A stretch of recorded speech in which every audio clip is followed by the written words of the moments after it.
What's up guys, and welcome back to another episode of Cork to Glory. This is episode number 49. And we start today's episode off on the back of our first scalp of the series, the 1-0 win over Chelsea at Stamford Bridge. We're game against Wolves here, Nuno's side coming to take us on at Turner's Cross. Obviously a very decent little mini run for Cork City. 2 wins in our last 3 games, West Ham and Chelsea, the teams we've beaten. Of course, a very credible goalless draw away at Anfield against Liverpool as well. So heading to this game, feeling pretty confident. Wolves would take the lead with 22 minutes to go, a chance to respond and get back on level terms. Keenan finds Luke Byrne, who's been amongst it lately. Lovely passing move for his Bell finds Cunningham. First time offload to Rory Keenan. And our highest rated player, 88 overall, I think he is now, Rory Keenan, smacks it home and gives us the leveller. And that was how the game would finish. So now no defeats in our last 4 games. Another point picked up there as well. And for the second of the final 7 Premier League games in today's episode, Fulham away at Craven Cottage in London. And I thought if we win this game, there was a chance that mathematically, if results went our way, that we would guarantee survival. So heading into the game, of course, I was going to be in attack mode. And I just mentioned him very briefly a moment ago there.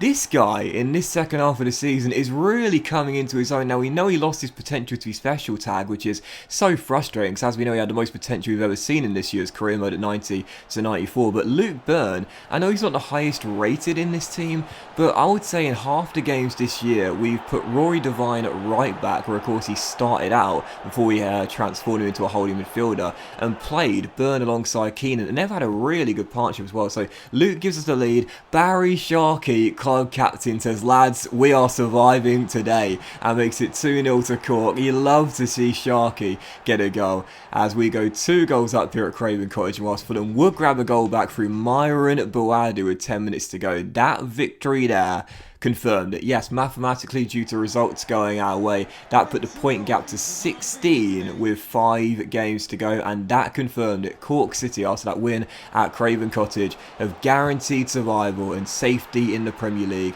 in our first year in the top tier. So because of that, I was feeling pretty complacent, and for the 4th game of today's episode here, taking on Newcastle United and Magpies, yeah, 17 minutes in, we were 2-0 down, and let's just say I took my foot off the gas pedal because I knew we were safe, and as Alfredo Morelos makes it 3-0 here, it was still pretty embarrassing, man. Like, yeah, it was pretty poor. Again, I kind of was just like, do you know what, I've survived, so I wasn't really concentrating as much as I probably should have done in this game. 3-0 down was quite embarrassing though, so I thought, I've got to get something back surely, and Barry Sharkey, 2 goals in 2 games for the club captain, makes it 3-1, but again, it did not matter. Due to that win over Fulham, we'd already guaranteed survival. So the Magpies with the win, but as you can see, we're in 14th place with 4 games to go, 42 points on the board, and there it is. The gap between us and Sheffield United is 16 points with those 4 games remaining. Mathematically, it is all over. We are safe. You know, I said at the start of the season, we've got more than enough quality to survive. We're not the worst team in this division. I even identified it at the start of the season. There were other teams in this division had the same rating as our star rating, or had a lower star rating, so I felt very confident at the start of the campaign. And of course, again, as I always say, we're a young team, and therefore we're growing month by month and getting better month by month as well. So yeah, I'm delighted, man. 4 games to go, and well, even with 5 games to go, safety was secured, and that's kind of what I expected. I know there was a bit of a troubling patch of form around December to February time when I just couldn't buy a win, but now as we are safe for another season, I'm delighted, and this is exactly what I want for the first season. You know, not getting dragged into a relegation dogfight, which really we never were. Like, there was a little bit of a period again around December to January time where we were getting close to the bottom 3. I think the gap at one point got down to 6 points, but for the most part, we've always been pretty far away from the bottom 3, if not by league position, then certainly by points.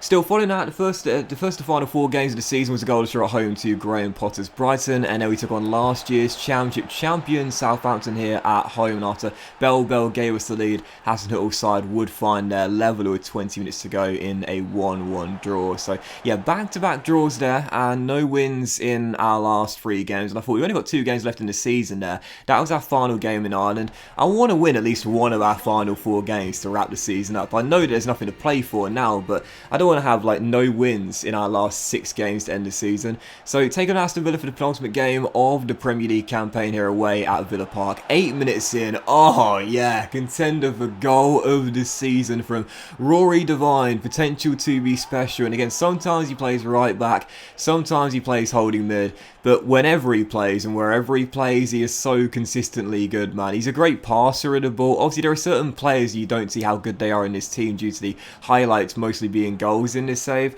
but yeah, his passing, like, he barely ever misplaces a pass. He's got 99 stamina, I believe, as well, and he is just so good. Again, I would play him right back in this team, or where he's best at, in my opinion, which is holding mid alongside Rory Keane. That's where he started in this game, and he was just a heartbeat of everything in this one as well. Scored the first, an absolute crack, and then got the assist for Samuel Bell, making it 2-0. And then right before the break, Keenan offloads to Devine as the Rorys link up, and oh yeah, Devine just feeling it in this game. 3-0 Cork City. He's one of like the unsung heroes of this team, you know, like, it seems like every single team that I do in FIFA career, there's always one player that never really gets the attention, never really gets the highlights, never really gets the, you know, the love, but there's always one, every single team, the unsung hero, the guy that just does all the stuff behind the scenes you don't really see and doesn't get the credit. But in this game, he certainly did. 2 goals and an assist as well for Rory, and yeah, he's got that potential special tag. I do believe he'll hit 90 at some point as well. He's never lost it, and he's definitely, again, the unsung hero of this team. So the final day was a goalless draw away at Leicester. Nothing to report really at all, and after receiving over £127 million for our first season in the Premier League, I can't wait to see our budget next year. So Man City won a title, 4 points clear of Liverpool, Spurs and Manchester United wrapped up the top 4 as well. We ended up finishing in 13th place in our debut season, 11 wins and 15 draws. More draws than anyone else, scoring 43, only conceding 44 though, so very good defensive record, and 48 points on the board in our first season in the Premier League, finishing a whopping 20 points clear of the bottom 3.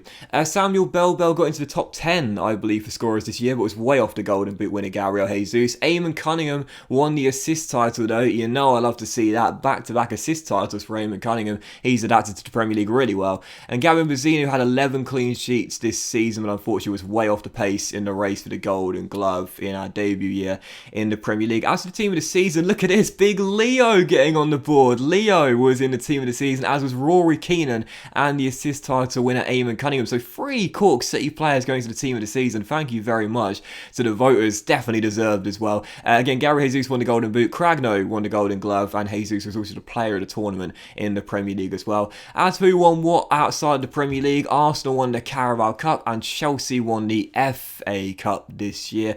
The Europa League was won by Lazio, interesting enough, beating Manchester United in the final. Thought that was very interesting indeed. And as for the Champions League, Barcelona won the grand prize, beating Milan in the final after there was an all Italian and all Spanish semi-final as well. So as you run through the other leagues as well, as for the Championship, West Brom and Leeds are returned to the Premier League, as are one of Bournemouth, Watford, Stoke and someone else, can't remember who it was, but as I always mention here, like, as you see these league tables here, and you take a look at who finished where, always say this, take these league tables with a pinch of salt, as we know they are very likely to change whenever you like reload the save up. And obviously after I've done the season finale, I'll save and then quit. When you reload the save up, it doesn't always happen, but oftentimes the league tables will change around.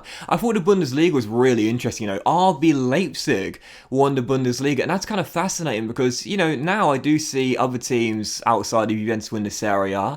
I do see other teams outside of Real Madrid and Barcelona win La Liga. If it's going to be anyone else, it's normally Atletico Madrid. But the Bundesliga is practically always Bayern Munich. So the fact that RB Leipzig won it is crazy. I don't think I've seen RB Leipzig win the Bundesliga before in another league. It's always Bayern Munich. And I think maybe once I've seen Borussia Dortmund. So the fact that Leipzig won it, I thought was absolutely fascinating there. But as we do end the season off, as you can see, we have an academy update and also one final look at the squad as well. Unfortunately, this was really frustrating, but because you're only allowed to release 2 senior players per season, we had 4 players in our youth academy who were unsettled, but I could only keep 1. Was it 3? It might have been 3, but I could only keep 1. I chose Joseph Dotti as he had the best potential, but Christensen and Manson unfortunately ended up terminating their contracts because I would have given them pro deals, but unfortunately I just couldn't release anyone else from my senior team, so they ended up walking out. Again, this is one of those times where you just wish you could just say to your youth players, look, lads, there's just not enough space. Like, give it till the end of the season, and then I can promote you next year. You know, it's very frustrating, but nothing I can do about it, unfortunately. Those two players left. They didn't have too much potential anyway. Ronan Donnelly, I changed his position as well. He started off with like a really low overall. That's because he's not a centre-back. I've trained him to CM, and now he's 58 overall in our academy. Looks pretty decent. And also Ruse, we've changed Ruse's position as well. He's gone from right mid to right wing as an inside forward. He looks very tasty indeed. So one final look at the squad then as we end our first season in the Premier League. Barry Sharkey, club captain, club legend, the Shark, up to 85 overall, 2 goals and 4 assists in his first season for us in the Premier League as club captain. Leo Yates, big Leo grows 3 ratings to 84 overall. Divine, as you can see, again, he's not always getting the highlights, the goals or the assists, but he grew 5 ratings to 82 overall, still shows potential to be special, as does Rory Keane as well. We rejected that monster £150 million bid in the summer from Real Madrid for Keenan. I said I think he'll hit 90 this year. Maybe I was being a little bit ambitious. He's 88 overall though, and he's certainly on his way to doing that. Luke Burns, we know, lost his potential to be special tag, but actually had a really good second half of the season for us. He grew to 69 overall, so still a long way to go, but does still show a lot of promise. Eamon Cunningham grew 3 ratings to 86 overall as he won the assist title this year in the Premier League, so very glad I kept hold of him as well, despite big bids from Man City and also PSG as well. Dotty, by the way, I think I chose the right player to keep from my academy as well. He's an exciting prospect and looks very talented indeed. And as for the wingers as well, you'll see Tommy Healy here. He grew 5 ratings to 79 overall. His pace is improving. 86 sprint speed, 76 acceleration, but I still need to get a little bit quicker because we need more pace on the wing, I feel, in this team. That'll help us score a lot more goals after only getting 43 this season. Samuel Bell up 6 ratings to 84 overall. You know, obviously our top scorer this season, but I was hoping for a little bit better from the Cameroonian kid. It's obviously a tough adjustment though from the Championship to Premier League. And as for Troy Parrott as well, he only grew 1 rating to 81 overall, 4 goals in 29, but again, his first season playing on the left wing, that position change is not complete yet. I'm sure next season it'll be better, and of course, he got that big injury as well. But to end the season off, perfect way to do it, change that thumbnail doggy boy because Cork City are a 4.5-star team. Perfect way to end our first season in the Premier League as we secure safety, get a massive amount of money, and we're now only half a star away from maxing out those stars. But that will end today's episode and the season finale, guys. Big thank you for watching. Hope you have enjoyed it. If you have, then please do drop a like. Much love to you all. Have a fantastic day, and I'll see you for the next episode of Cork to Glory. If you've been counting, you'll know it's the special episode number 50 as we begin a brand new season and our second in the Premier League. It's going to be a great episode. Hope you enjoy it. Thanks for watching, guys. Much love, and I'll see you for the special episode number 50 very soon.